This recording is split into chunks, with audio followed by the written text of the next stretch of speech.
Question 36. The rod AB of length 1 meter shown in the figure is connected to two sliders at each end through pins. The slider can slide along QP and QR. If the velocity VA of the slider at A is 2 meter per second, velocity of the midpoint of the rod at this instant is. In this question, we have been given a two slider mechanism and a rod is connecting them AB. Now we have to find at this instant the velocity of point M, and it is given that velocity of A is 2 meter per second. So let's first find the eye center of AB. So it will be the line intersecting this and perpendicular to this slider. So this will be point I.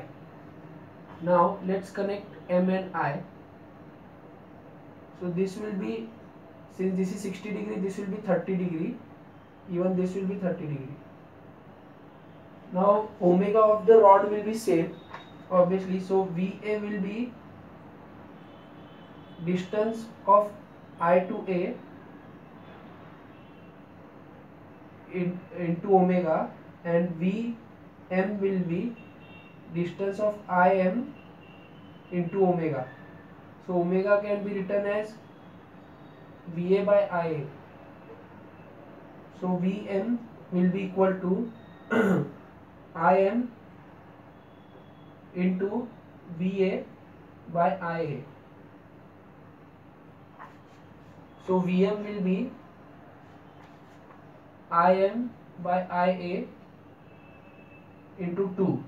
Now IM by IA is sine 30. So it will be sine 30 into 2, that will be half into 2. So answer is 1 meter per second.